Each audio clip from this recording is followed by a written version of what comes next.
The building blocks and essence of a university campus is not dissimilar to those of a city. In the analysis of the University of Western Australia's Crawley campus, this is especially true. The Crawley campus was established in the 1950s and has been an evolving and thriving hub over the years. Much of the success of UWA is linked to many different factors. Arguably, the lifeblood of a campus is the students and the faculty that attend and utilise the campus every day. Today we will be taking a dive into what makes UWA the establishment it is today by drawing comparisons of its design alongside the ideals of pioneering figures in the urban planning world, Lynch, Gell, Cullen, and exploring their articles, Life in Between Buildings, The Image of the Environment, The Image of the City, an Introduction to the Concise Townscape. Kevin Lynch was an urban planner and designer, well known for his book The Image of the City. Lynch defines 5 key elements that contribute to a city's legibility and sense of place: paths, edges, districts, nodes, and landmarks. The most prominent city element is paths. Why? Because we view an environment by moving through it. Paths are channels for movement, changing depending on your transport mode.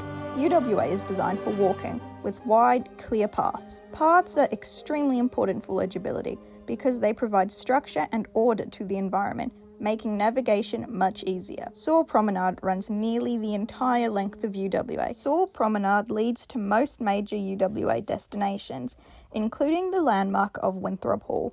Landmarks are defined physical objects that act as a point of reference. Landmarks also feature prominently in people's mental maps. The scale of Winthrop Hall makes it an easy reference point. Along Saw Promenade, you may notice something else, a different feeling depending on where you are. This is another Lynch element, districts.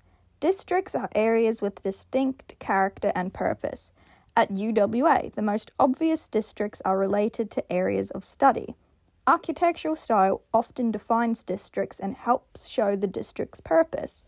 E-Zone is modern and feels more industrial, reflecting its purpose, an engineering/mathematics precinct designed for study. Districts usually contain nodes, which Lynch defines as points that are travelled to or from. Most major nodes on campus are the libraries, mainly Reed Library. Districts and paths both have limits, defined by their edges. A boundary between two places, a transitional space. Winthrop Hall acts as an edge, separating the educational learning areas from the administrative offices. Throughout UWA, gardens are used as edges, mostly to define paths and show separation between districts. The purpose of these elements is to improve the legibility and organisation of a city, making UWA easier to navigate and engage with.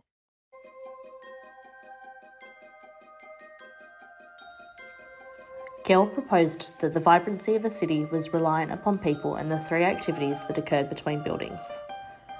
These activities create the life and energy that can be identified in thriving urban spaces, and as a result, the people that enjoyed these spaces were more likely to interact, foster relationships, and strengthen connections, both to each other and the community.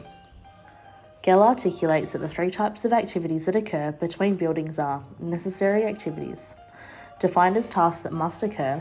At UWA, we must deviate from Gell's original proposal and include the buildings themselves as home for necessary activities.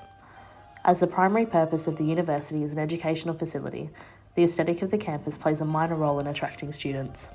Optional activities are the leisurely activities at UWA that can be observed all over campus. UWA encourages activity by welcoming the user.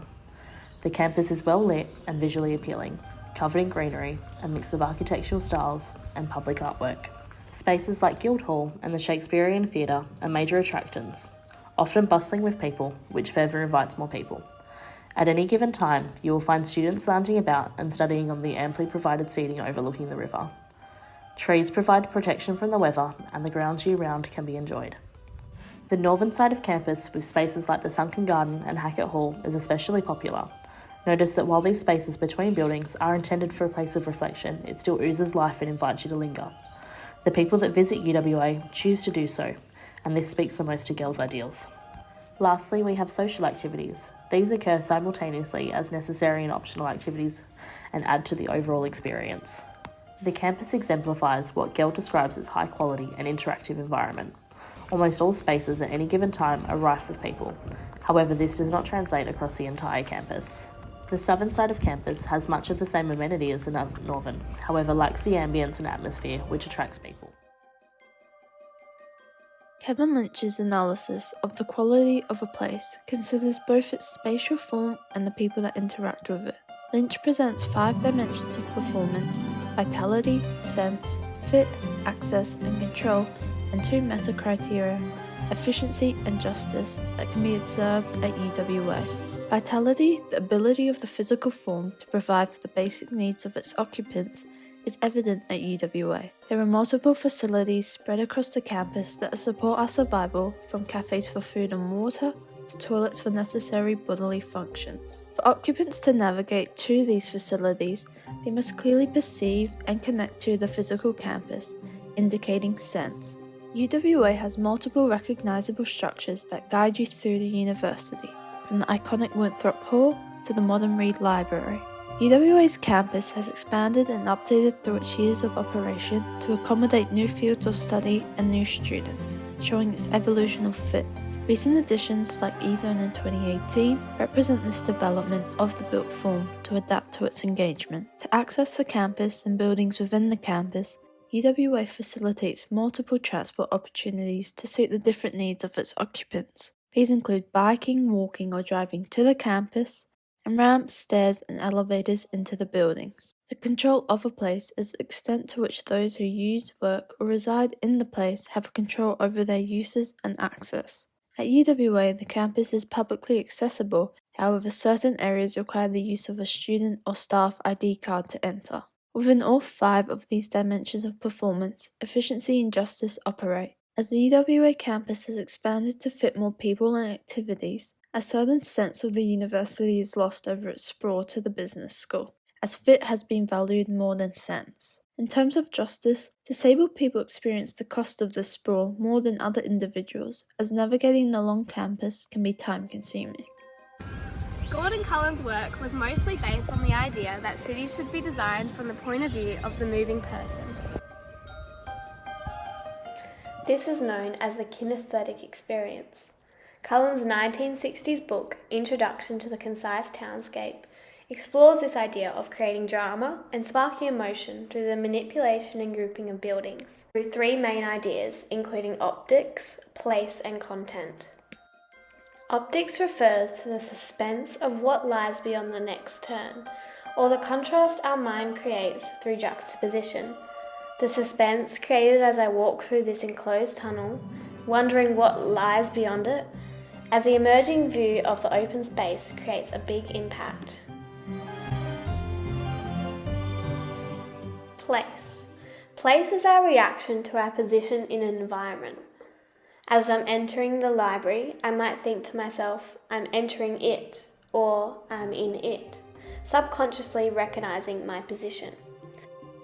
It's the contrast of different pressures versus vacuums and constraints versus reliefs. For example, looking out from the 2nd floor of the library, it sparks a certain emotion, dramatizing what's in front of me and creating a sense of power, compared to, say, being below ground or in a confined space. Finally, Cullen describes the importance of content, referring to the fabric of towns. At UWA, we can observe a variety of style, material, texture, scale, and character, juxtaposed to create collective benefits. The diversity of traditional buildings mixed with modern, unique architecture and designs. It's the use of this and that to create a sense of life, rather than conformity. By viewing UWA's Crawley campus through the works of Lynch, Gell, and Cullen, the dynamic of the place is revealed, with all of the elements of the campus coming together to form a vibrant city of its own.